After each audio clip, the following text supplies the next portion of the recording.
இப்போ வந்து இப்போ ட்ரெண்ட்ல நிறைய பேர் பேசிட்டு இருக்க ஒரே ஒரு விஷயம், முருகரை பத்தி தான் பேசுறாங்க. முருகர் கடவுள் வந்து பயங்கரமா அப்படி இப்படி ஒருத்தர் என்ன சொல்றாரு, ஆந்திரால பொறந்தாரு, ஒருத்தர் பீகார்ல பொறந்தாரு, அங்க பொறந்தாரு, இங்க பொறந்தாரு, அங்க பொறந்தாரு, இங்க பொறந்தாரு எல்லாம் சொல்லிட்டு இருக்காங்க. ஒரே ஒரு விஷயம் நல்லா தெரிஞ்சுக்கோங்க, கல் தோன்றி முன் தோன்றா மொழி எது அப்படின்னு பார்த்தா தமிழ்.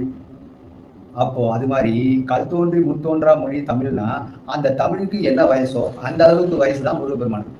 அப்ப நல்லா தெரிஞ்சுக்கோங்க, முருகப்பெருமான் தமிழ் கடவுள், சித்தர்மான்கள் சொல்லியிருக்காங்க. அதே மாதிரி வாசியின் கடவுள், அவருக்கு வயசே ஆகாது. வாசிக்கு எப்பயும் வயசாகாது.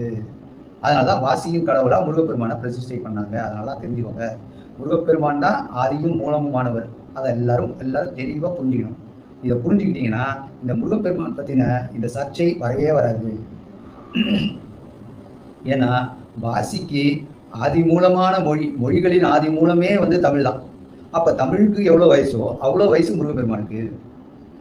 முருகப்பெருமான் தமிழ் சார்ந்த கடவுள் தான். அதை நல்லா ஃபர்ஸ்ட் தெரிஞ்சுக்கோங்க. இது மாதிரி சண்டை போடுறத ஃபர்ஸ்ட், கடவுள்களை வச்சு சண்டை போடுறத ஃபர்ஸ்ட் நிறுத்துங்க. அது வந்து நல்ல காரியம் கிடையாது.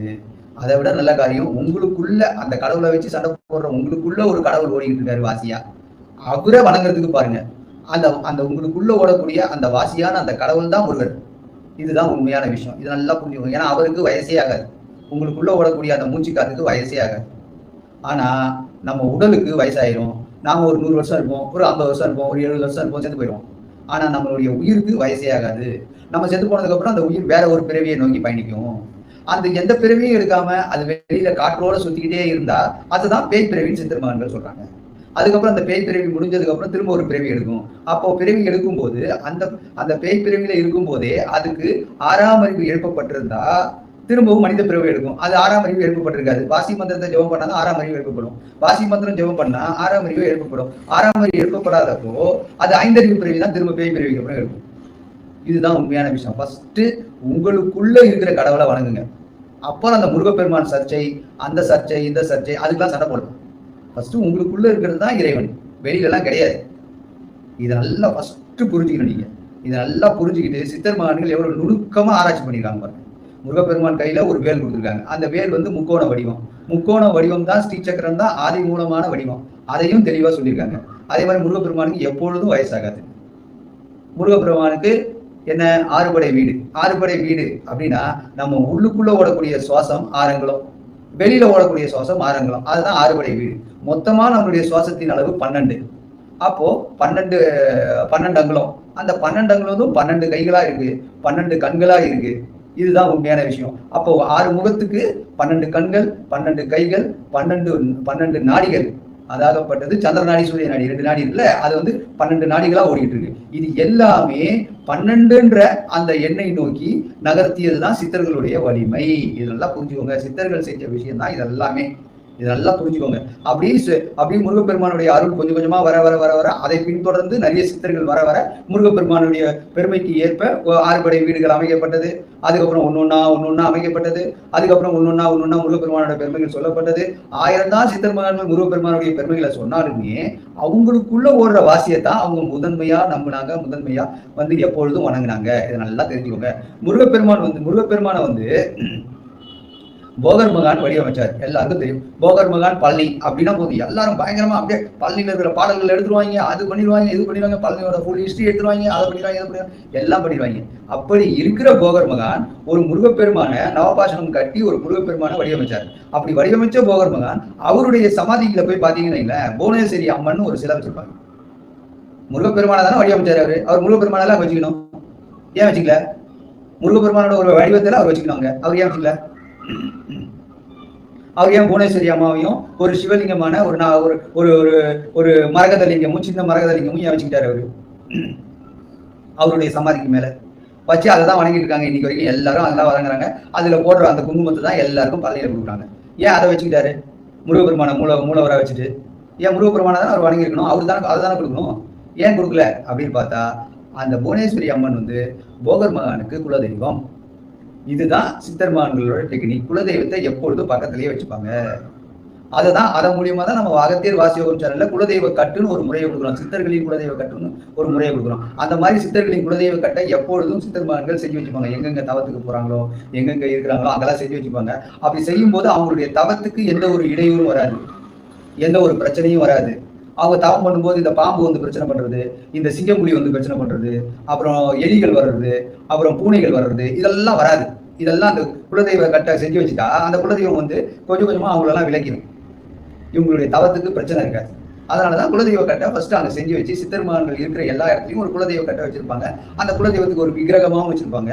ஒரு சிலர் கட்டாவும் வச்சிருப்பாங்க, விக்கிரகமா வச்சிருப்பாங்க. கட்டு வந்து ஒரு 48 நாளைக்கு அப்புறம் மாத்தணும். இந்த விக்கிரகமா வச்சு வணங்கும் போது விக்கிரகத்துக்கு உருவேற்றினதுக்கு அப்புறம் அது அப்படியே இருந்தாலே போதும், இருக்க உருவேறிக்கிட்டே இருக்கும்.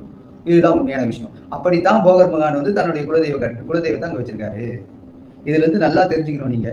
இப்படித்தான் சித்தர் மகான்கள் எல்லாமே வாசியோக முறைப்படிதான் கோவிலையும் கட்டிருக்காங்க, அவங்களுடைய சமாதி நிலையையும் வாசியோக முறைப்படிதான் வச்சுக்கிட்டாங்க. இதெல்லாம் புரிஞ்சுக்கணும். இதெல்லாம் புரிஞ்சுக்காம தேவையில்லாம முருகப்பெருமான் ஏன் ஸ்டேட்டஸ் சேர்ந்தவன், முருகப்பெருமான் உங்க ஸ்டேட்டஸ் சேர்ந்தவர் கிடையாது, நீங்க தப்பா இது பண்றீங்க அது பண்றீங்க, அதெல்லாம் சொல்லவே சொல்லாதீங்க. கல் தோன்றி முன் தோன்றா மொழியே தமிழ் தான். வாழ்க்கையில தமிழ் வந்து அழியவே அழியாது. எவன் அழிக்கணும்னு நினைச்சாலும் அழியவே அழியாது. ஏன்னா முதல் மனிதன் வாய் திறந்து பேசுறதே தமிழ் எழுத்துதான், ஆதான். அதெல்லாம் தெரிஞ்சுக்கோங்க.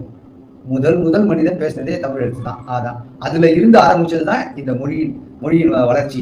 அதே மாதிரி முதல் கடவுளே தமிழுக்குரிய கடவுளான முருகப்பெருமான் தான். அப்படித்தான் இவங்க எல்லாம் வடிவமைச்சு வச்சிருக்காங்க. இவங்களுடைய வடிவமைப்பு எல்லாமே அப்படித்தான் இருக்கு. அதனால யாரும் மொழிக்காகவும் சண்டை போடாதீங்க, அதே மாதிரி கடவுளான முருகப்பெருமானுக்காகவும் சண்டை போடாதீங்க. எல்லாரும் எதுக்காக சண்டை போடணும்? தான் உடம்புக்குள்ள ஓடுற அந்த மூச்சு காத்துக்காக தான் சண்டை போடணும். அந்த மூச்சு காத்த வணங்கணும். வணங்குறதுக்கு தான் எல்லாரும் சண்டை போடணும். ஒழுங்கா மூச்சு காத்த வணங்குங்க.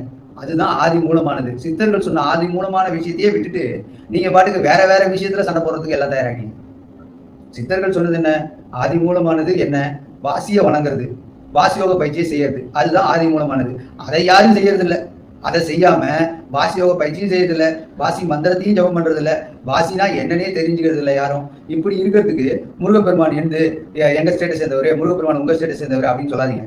கடவுள் மனிதனுடைய ஆதி மூலமான மொழி தமிழ் தான். அதே மாதிரி தமிழுடைய ஆதி மூலமான கடவுள் முருகப்பெருமான் தான். அவ்வளவுதான். இதை தவிர வேற ஒண்ணும் கிடையாது. அதனால நீங்க எதுக்கும் போட்டி போட்டும் பிரச்சனை இல்லை. எந்த மொழியோட நம்ம மொழியை கம்பேர் பண்ணியும் பிரச்சனை கிடையாது. கம்பேர் பண்ண முடியாத மொழி. ஏன்னா இது இப்பதான் ஆரம்பிச்சுது அப்படின்னு தமிழ யாராக இருந்தாலும் சரி, எவ்வளோ பெரிய ஆராய்ச்சியாளனா இருந்தாலும் சரி, எவ்வளோ கஷ்டப்பட்டு பின்னோக்கி தொடர்ந்து ஆராய்ச்சி பண்ணாலும் சரி, கண்டிப்பா தமிழுடைய ஆரம்ப நிலையை யாராலையும் சொல்ல முடியாது. இது அகத்திய மகானோட வாக்கு, நல்லா தெரிஞ்சுக்கோங்க. அகத்திய மகானே தமிழின் ஆரம்பத்தை சொல்ல. அகத்திய மகானே வந்து தமிழின் ஆரம்பம் என்ன அப்படின்னு கேட்டா, மனிதன் எப்ப தோன்றானோ அப்பத்திலிருந்து தோன்றப்பட்ட அவன் பேசின முதல் மொழியே தமிழ் தான் அப்படின்றாரு. அப்ப மனிதன் எப்ப தோணுனா, எத்தனை கோடி வருஷத்துக்கு முன்னாடி தோணுனா, அப்பத்துல இருந்து தமிழ் தான் வளருது, தமிழ் மொழி தான் பேசப்படுது. அவன் வாயை திறந்து பேசின முதல் மொழியே ஆதான். அவனுக்கு அடிப்படுது ஆண் கத்தனா, அவ்வளவுதான். அப்படித்தான் இந்த தமிழ் மொழி வந்திருக்கு. இதையும் நல்லா தெரிஞ்சுக்கோங்க. அதனால மொழிக்காகவும் சண்டை போடாதீங்க, இறைவனுக்காகவும் சண்டை போடாதீங்க, கோவில்ல இருக்கிற கடவுளுக்காகவும் சண்டை போடாதீங்க. ஒன்றுக்காக சண்டை போடுங்க. உங்க உயிருக்காக நீங்க சண்டை போடுங்க. உங்க உயிரை நீங்க வணங்குங்க.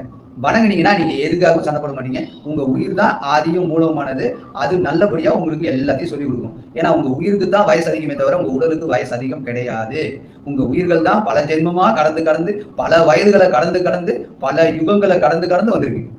அதனால உங்க உயிருக்கு தான் வயது அதிகம். அதனால உங்க உயிரை வணங்குங்க. இப்ப இருக்கிற இந்த உடல் ஒரு 60 வருஷமோ 70 வருஷமோ இருக்கும். அந்த 70 வருஷம் 80 வருஷம் இருக்கிற வரைக்கும் அந்த உயிரை வணங்கிருங்க. வணங்கிட்டீங்கன்னா அந்த உயிர் உங்க உடலையும் காப்பாற்றும், உங்களுடைய அடுத்த ஜென்மத்தையும் காப்பாற்றும்.